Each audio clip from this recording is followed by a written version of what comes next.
vamos a dar inicio a la conferencia Manejo Integral y Médico Legal del Abuso Sexual de Niños y Adolescentes, a cargo del doctor José Carreño. El doctor José Carreño, peruano, es médico cirujano, miembro del Instituto de Medicina Legal y Ciencias Forenses desde el 5 de diciembre de 1986, ¿no, doctor? Es el centro. Médico legista del staff de la Unidad Clínico Forense, UNCLIFOR, en el área de ginecología y obstetricia forenses, especialista en ginecología y obstetricia, especialista en medicina legal, diplomado en alta gerencia de SAN, estudios de maestría en salud pública con mención en gestión hospitalaria, estudios de doctorado en salud pública con mención en gestión hospitalaria de la Universidad Nacional Federico Villarreal. Ya ha ejercido cargos de dirección y o confianza en la alta dirección de salud, gerente de línea de la Gerencia Técnica de Atención Especializada de Salud entre los años 2002-2006. Ha sido miembro de diversos comités en el Colegio Médico, es coautor de diversas guías médico-legales, fundador y es coordinador de la Unidad de Ginecología y Obstetricia y Sexología Forense. Doctor, le damos la bienvenida. Inicia su conferencia. Sí, como a los organizadores, quienes con su gentil invitación hace posible que estemos intercambiando opiniones en esta tarde. Efectivamente, quien les habla es médico legista, ya muchos años, del año 86, del Instituto de Medicina Legal y Ciencias Forenses. Trabajo como clínico forense en las áreas especializadas en ginecología y medicina legal, y ponemos un énfasis especial a todos los casos de delito contra la libertad sexual, abuso sexual, violación sexual, tocamiento, en fin, de los niños y adolescentes. El día de hoy, justamente este tema nos lleva a estar con ustedes y podemos decir al respecto.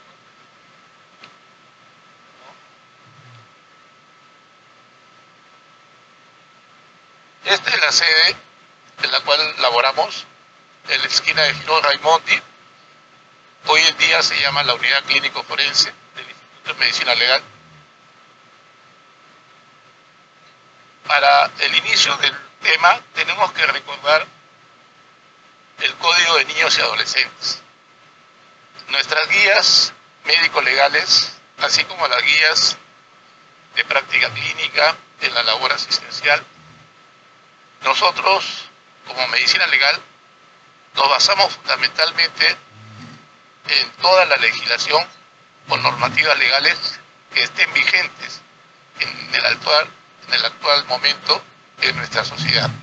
Indudablemente han ido cambiando con el tiempo, claro que sí, pero en lo que se relaciona a niños y adolescentes, este código, de acuerdo a la ley 27337, está vigente. Importante rescatar acá. El primer artículo, la definición, define lo que es un niño, desde la concepción hasta los 12 años, y el adolescente de los 12 años a los 18. ¿Qué más hay que rescatar acá?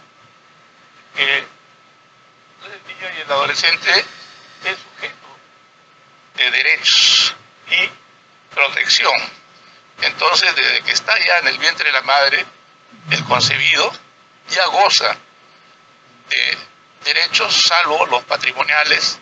Para ello tendría que nacer vivo y gozar de ese derecho, pero en todo lo demás el concebido ya goza. Indudablemente la vida postnatal, ellos tienen una serie de derechos, y a veces en la atención asistencial obviamos los derechos del niño.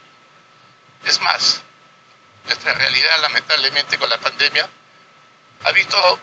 nos ha reflejado la deficiencia del sistema de salud, no solamente para adultos, para todos, especialmente los niños. Los olvidamos a los niños, los atendemos en los mismos consultorios que se atienden adultos. Si alguien, papá, mamá, fuera abogado y quisiera formular una denuncia en contra del profesional médico que las atiende en estos ambientes no diferenciados, exclusivamente para niños, para pediatría, lo podría hacer. Y nosotros estamos faltando, por un lado, al Código de Niños y Adolescentes y por otro lado, a la Ley General de Salud. Para el ejercicio médico-legal se han ido desarrollando una serie de guías médico-legales. Desde la primera, del año 97, el año 2000, 2009 salió una primera versión de este tipo ya más desarrollada, en 2012 y finalmente esta guía 2021, en diciembre del 2021, en la cual tratamos de rescatar, como vamos a desarrollar posteriormente, todas las libertades, el marco del respeto a los derechos humanos, también para los niños. Ellos muchas veces llegan al consultorio y preguntamos a papá, mamá, y ignoramos al niño. Cuando el niño es probablemente en la parte médico-legal la víctima, o en la parte asistencial es el paciente. Sin embargo, no le preguntamos al niño. Podría entender en la primera infancia, tal vez hasta la prepubertad, pudieran no dar buenos datos, pero desde la pubertad para adelante, en la adolescencia, créanme que los niños, lo que ellos sufren, lo que ellos pasan, lo que ellos enferman, van a expresarlo mejor que sus propios padres. E indudablemente el profesional de la salud está obligado a hablar el mismo lenguaje, un lenguaje sencillo para estos niños. No podemos hablar técnicamente como adultos, menos si el niño no lo entiende. Entonces tenemos que usar un lenguaje sencillo. Y esta guía que nosotros tomamos en cuenta hoy en día nos ayuda a recordar eso. Bueno, acá el principio del quehacer médico legal con la importancia en el derecho penal. Pensamos igual que los cubanos, la escuela cubana, en el sentido, ¿qué cosa es la medicina legal? ¿Somos una ciencia auxiliar del sistema de administración de justicia? Yo diría que no. Somos una ciencia constructora de pruebas. Los cubanos lo dicen bien claro. Sin medicina legal, en estos temas, el sistema de justicia no podría desarrollar los procesos judiciales, si no fuera con las pruebas que medicina legal le ofrece, como no solamente evidencia científica, sino ya prueba científica. Entonces, somos constructores de prueba, no somos una rama auxiliar. Sin embargo, el trato tal vez no es el más digno que se nos brinda en el sistema de justicia, siendo el principal actor el médico legista, la medicina legal, en estos temas de delitos contra la libertad sexual. Tenemos una base legal, que han sido la base de la elaboración de estas guías. De estas normas legales, la ley 364, vigente desde noviembre y diciembre del 2015, como ley, y su reglamento desde julio del 2016. Nos obliga a todos los médicos, ya no solamente a medicina legal, sino a todos los médicos a poder desarrollar en sus hospitales, en sus centros de salud, la labor pericial frente a los diferentes casos, sobre todo los casos que estén comprendidos en la ley 30364, para prevenir, sancionar y erradicar la violencia contra las mujeres y los integrantes del grupo familiar. Y cuando decimos los integrantes del grupo familiar, recordamos a los niños. Los niños son el principal motor, y en esta regla, las mujeres, lamentablemente en sociedades como la nuestra, los dos constituyen el dúo más afectado, con la cual esta ley pretende erradicar la violencia en cualquier forma, física, psicológica, sexual o inclusive patrimonial. Tiene una finalidad en la elaboración de guías, igual como la guía de práctica clínica o las normas técnicas también del MINSA. Nuestras guías médico-legales, aunque últimamente están cuestionadas en el mundo, la elaboración de alguna guía que no se cumple diría, sin embargo, sí pensamos que sigue siendo el principal instrumento de orientación, de recomendaciones para la práctica médica en general, de los diferentes temas que traten las guías.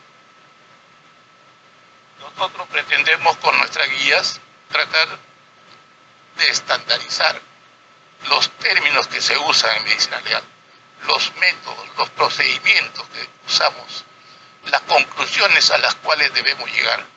No se puede el médico legista ni el médico asistencial, en aplicación de la ley 3036-4, no podemos decir fue víctima de violación.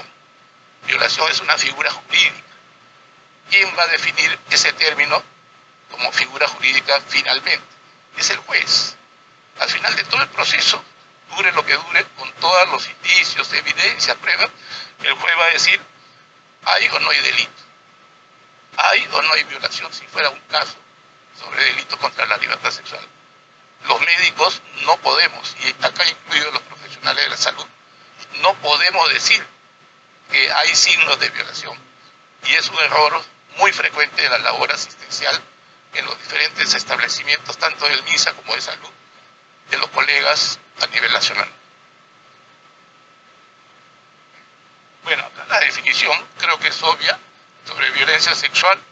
No necesariamente tiene que ser con penetración, ya sea del elemento viril, del elemento corporal, dedo, o de los objetos materiales, como lo define el Código Penal en el artículo 170. No solamente eso, también el hecho de mostrar fotografías, videos, películas obscenas, hacer actos contrarios al pudor, mostrar los genitales a un niño, a una persona, también constituye un delito.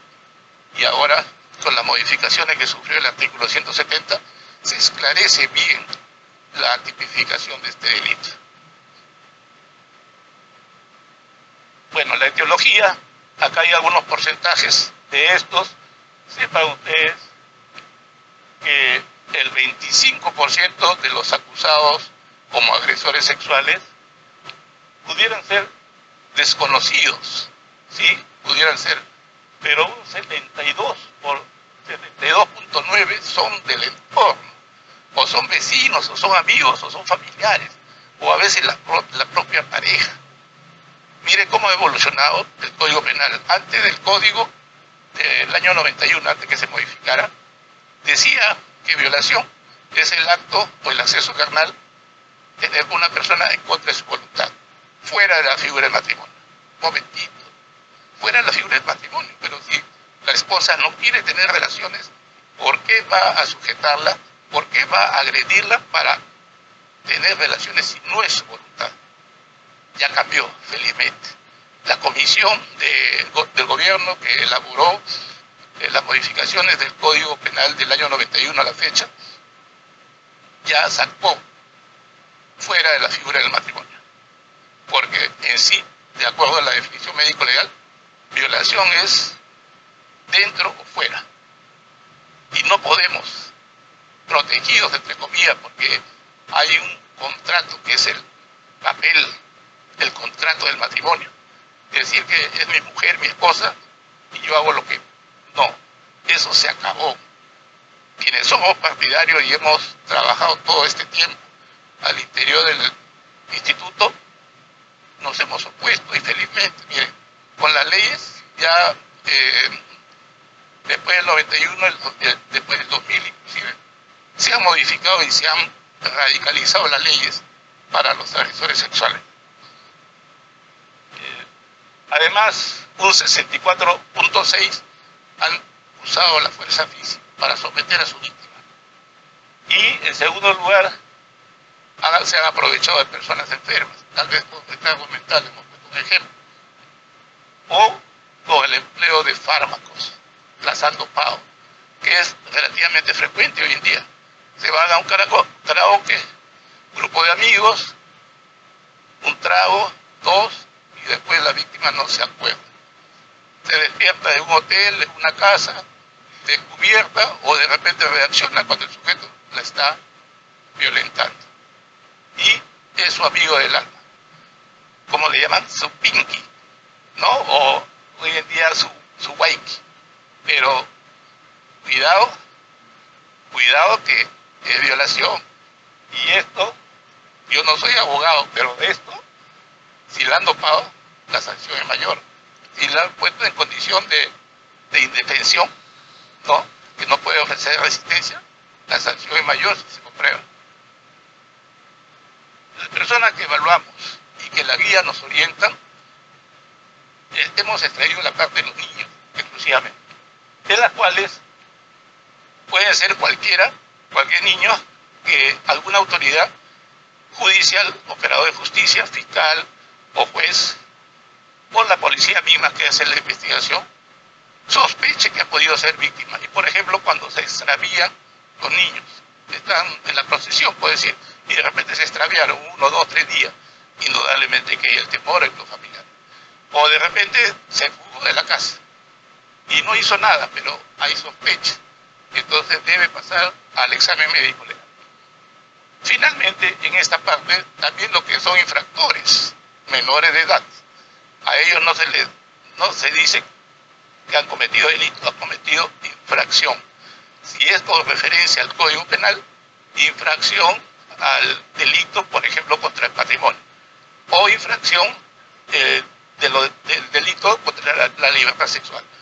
Son infractores los menores de edad que han cometido este delito. Bueno, acá para la atención médico-legal primero pasa por una etapa administrativa. Viene a una especie de oficina de admisión, se toman los datos, se recepcionan los documentos, se ve que todo está en regla, se le identifica con los documentos personales, el DNI, y se registra en el software para finalmente la atención por parte de los peritos. El perito empieza, entrevista, le hace una pequeña anamnesis, lo que asistencialmente se le conoce como enfermedad actual. Nosotros le llamamos la data. Pequeño resumen de información con respecto al suceso que se está investigando, o sea, el delito que presuntamente ha sido víctima. Después viene la evaluación físico-médico-legal, ¿no? Y esta comprende diferentes exámenes. Por un lado, el examen de integridad física para ver si tiene lesiones físicas, lesiones traumáticas. 2, el examen de la edad estimada, considerando algunos parámetros, factores antropométricos, peso, talla, índice de masa corporal, según los grupos etarios. Y hay algunas fórmulas, por ejemplo, los 2, 3 primeros años de la primera infancia, el MISA ya tiene tabla de estándar de crecimiento y desarrollo, por ejemplo. Usamos esas tablas, o si la víctima fuera de 50, 60 años, por ejemplo, vemos mediante radiografías los picos de loros en la columna, ¿no?, en las vértebras. O de repente, entre los 17, 18 y 19 años, el estudio radiológico, además del examen clínico, del carpo, recomendamos la izquierda, el tercio proximal de la clavícula, etc. Todo eso, además de los caracteres antropométricos, el desarrollo de los caracteres sexuales secundarios, sobre todo después de la pubertad y adolescencia, es importante. Cómo va desarrollando el cuerpo de la víctima, si es hombre o es mujer. Generalmente las adolescentes mujeres son más frecuentes como víctimas de este delito. Vemos las mamas, el vello axilar, el vello pubiano, el desarrollo corporal de tipo femenino, entre otros. Y finalmente complementamos con el estudio odontológico, ¿no?, de las piezas dentales o las características de la dentición. Nosotros felizmente trabajamos en equipo con los odontólogos. Entonces sumamos esos 3 factores, antropométrico, desarrollo de los caracteres sexuales secundarios y odontológicos, y le hacemos un cálculo y nos sale una edad estimada, que es la más cercana acá en Estados Unidos, en la China, en Turquía, donde fuera, pero en base a factores científicos. No cuando me preguntan qué edad te parece, esa es otra cosa. Ahí puede haber margen de error muy alto. Igual hacemos la recolección de los elementos de las pruebas, si es violada recientemente una niña, o por vagina, o por el ano, en ambos sexos, dentro de las 24 o 48 horas, tomamos pruebas, hisopados de los orificios, vaginal, anal, siempre se recomienda la técnica del doble hisopado, o el primero con hisopo húmedo y el segundo el hisopo seco, que trata, en caso de piel, en superficies secas, trata de recoger lo que deja el primero. Y así por el estilo, si hay necesidad, perennizamos las evidencias. Usamos colposcopio y tratamos de que quede el video de toda la evaluación. Entonces el fiscal, cuando tiene el certificado y tiene dudas de ese peritaje por un colega en una región, ya no va a estar sometiendo nuevamente al niño o la niña a otro examen médico legal, porque es desagradable.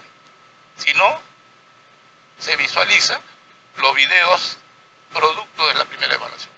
Evitamos la revictimización de la víctima.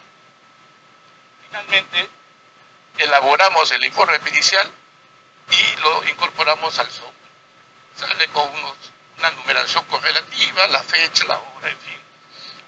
Lamentablemente esto todavía, a pesar que el código dice que se llama informe pericial, y así debiera ser, sin embargo sale todavía como certificado médico legal.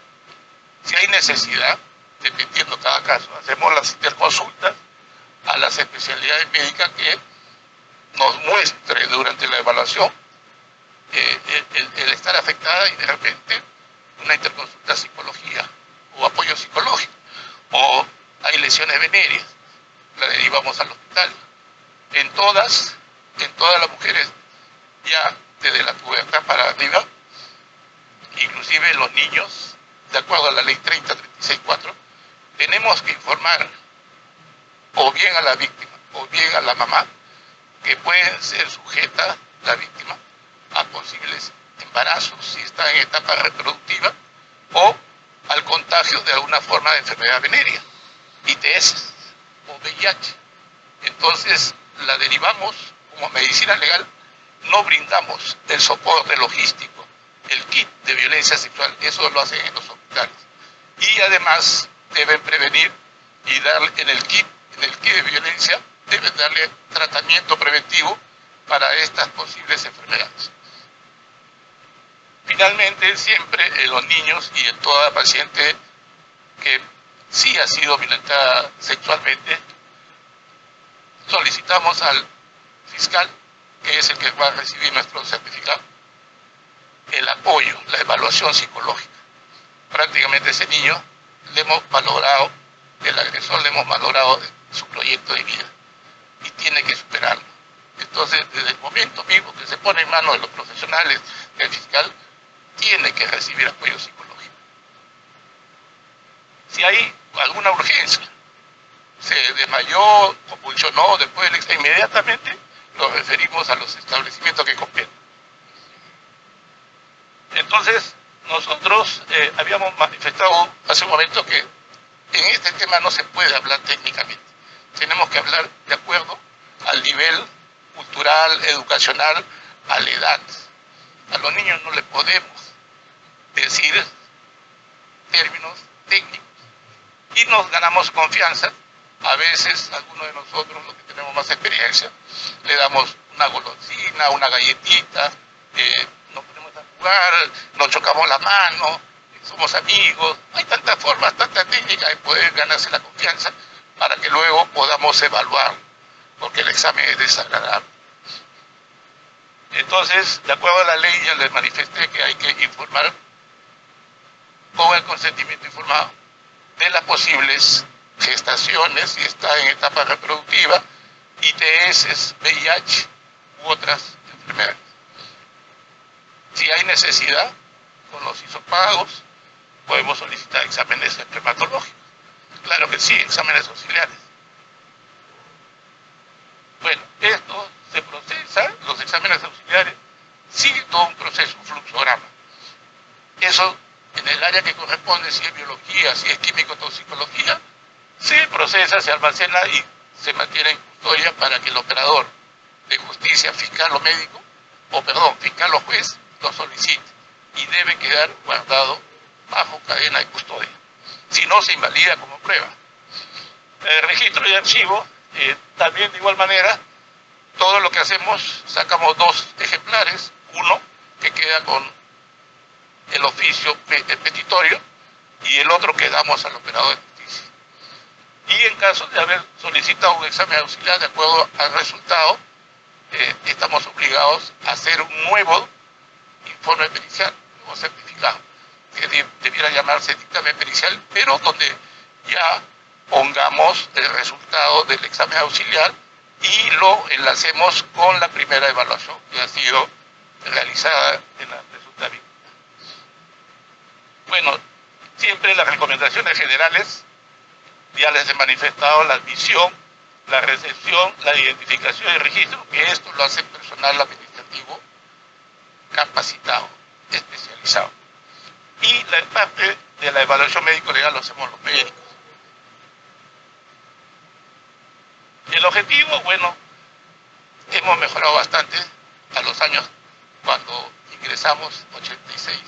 Definitivamente ahora hemos evolucionado. Para que nos ha costado mucho trabajo, más de 30 años de trabajo. Pero aún así tenemos deficiencias. A veces nos falta la logística, una serie de cosas. Nos faltan los reactivos y no debiera ser. El laboratorio debería funcionar las 24 horas del día, solamente funciona de día. Entonces, pensamos que podemos seguir mejorando. Doctor Carreño, le quedan 3 minutos. Muy bien. Vamos a acelerar. El responsable es el médico legista. Y donde no hay médico legista, cualquier profesional de la salud que el operador de justicia le solicite. Esto ya hemos dicho, los exámenes que realizamos, que están acá en violeta, ¿no? El resto, hace un momento se los he explicado. Y acá vienen todas las consideraciones con respecto a los niños menores de 14 años. Ellos deben consentir la realización del examen médico. Si ellos no quieren, no se les puede obligar, ni papá, ni mamá, ni médico, ni policía, ni nadie. Hay que respetar, y eso va en referencia a la primera lámina, el Código de Niños y Adolescentes, la protección del interés superior del niño y adolescente. En otras palabras, yo respeto la voluntad del niño por encima de la del papá. No quiero, me dice. Llorando, dice, no, la mamá no puede obligar. Pero hay que explicarle. A todos ellos tienen el derecho de recibir la información de manera sencilla, de acuerdo a su edad. No les voy a hablar técnicamente. El consentimiento informado sí, no solamente del niño, del menor, sino también de los padres. Porque el examen puede ser distorsionado, los padres después dicen, cuando no le conviene el resultado, una falsa denuncia, pero lo denuncia al enamorado de su hija adolescente y dice, los médicos la han agarrado así o la han agarrado así. Y al final viene la denuncia contra nosotros por actos indebidos, tocamientos indebidos. Entonces hay que informar y pedir consentimiento informado. En toda rama de la medicina legal o de la medicina en general, tenemos que informar y hacer firmar el consentimiento informado. Hay que respetar acá el principio del interés superior del niño. Quien lo infrinja, lo pueden denunciar. Ellos tienen derecho a expresar su opinión, tienen derecho a estar presentes cuando se tomen las decisiones, tienen derecho a que se les explique los procesos de manera sencilla y los exámenes siempre con una tercera persona. Ojo, los varones no hagan exámenes solos, ni a niños ni a mujeres. Ley General de Salud. Debemos asistirnos de un personal femenino especializado. Eso está vigente. ¿Cuántas denuncias he visto de colegas de una u otra institución porque le hicieron una ecografía transvaginal o le hizo un examen ginecológico, no le explicó bien y estaba solo? Y viene y nos consulta y dice, no hay, el MIS, el seguro, no tiene plata para contratar técnica de enfermería. No tiene plata, ni nosotros. Nosotros trabajamos con personal femenino especializado. Si no, imagínense cuánto de nosotros tendría ya denuncias. Bueno, estos son los riesgos que hay de todo el acto médico legal antes del examen, durante el examen y después del examen.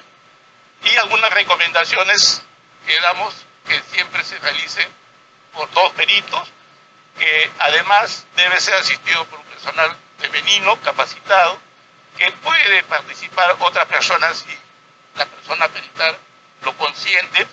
Si la evaluación es realizada por un solo perito y cuenta con cámaras, podemos permitir, y según el Código de Niños, estos tienen que ser atendidos en consultorio diferenciado. También ya les dije, no podemos atender en cualquier consultorio de adultos. Y si no hay condiciones le digo fiscal, se posterga el examen. Estos son, en el caso de los antecedentes ginecostétricos, entre otras cosas que tomamos en cuenta, sobre todo cuando son adolescentes para arriba. En caso de menores de edad, siempre prepúberes, estrictamente si es necesario, le hacemos preguntas, si no, no, evitamos.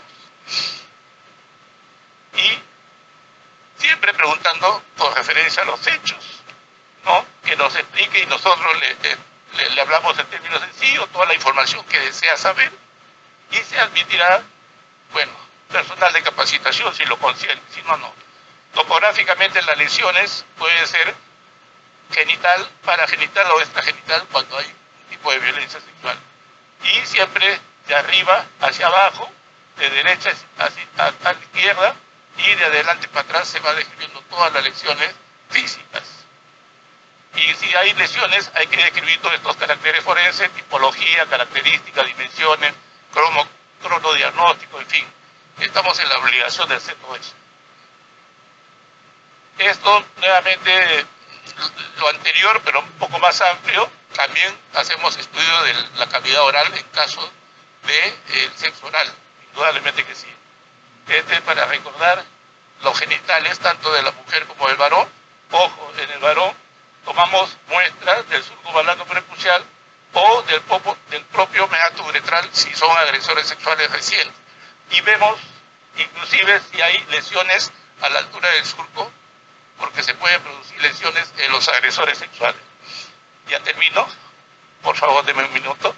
Hay diferentes variantes para el examen, posición ginecológica, ¿no? Posición, una variante con la asistencia de la doctora Minetti, siga asistencia, posición de doble flexión de miembros inferiores hacia la región abdominal, la posición de decúbito lateral o de zinc, para ver, no se olviden, IMEN, para ver la parte vaginal. Y la posición genupectoral inclusive. También sirve para la del ano. Esta es la parte de la anatomía, la forma de ímenes, ¿no? La forma de ímenes, la diferencia que debemos señalar entre un desgarro incompleto y un desgarro completo, ¿no? Si llega o no llega al borde fijo o borde de inserción, y se describe las lesiones, la ubicación dentro de la técnica del cuadrante horario de la casaña, o sea, como si fuera un reloj que está ubicado a tal hora, hablando en números romanos. La diferencia entre escotadura congénita y desgarro incompleto antiguo, la escotadura no es lesión, no hay tejido cicatricial, no hay infección. Puede ser simétrico de un sitio a otro sitio. El otro, todo lo contrario. La técnica para ver IMES, separación labial supina, tracción supina de los labios, la famosa maniobra de las fiestas, maniobra de Simoní, pero nosotros hemos validado una técnica de la maniobra de los mayores, donde dejamos los índices, dejamos libres para la reconstrucción. El estudio de los genitales masculinos, ¿no? Si también hubiera sido víctima, también estamos obligados a examinar. Y bueno, en el ano, de igual manera, hay características, hay posiciones de examen, posición genupectoral la más adecuada, doble flexión, decúbito lateral doble zinc, y la posición en plegaria maometana o genupectoral, que es la más aconsejable para ver ano. Sobre todo en niños podemos hacer. Son diferentes características del ano. Bueno, ya estos son los estudios complementarios de la edad. Ya termino, por favor, discúlpeme. Vemos la escala de Turner en relación al desarrollo mamario, en relación también al vello púbico o a los propios genitales de varón o de mujer. Y finalmente, la estimación de la edad odontológica, nosotros sí podemos trabajar con odontólogos esta parte. Bueno, creo que les agradezco por la paciencia y conmigo será hasta una nueva oportunidad. Agradecemos al doctor José Carreño por su brillante exposición.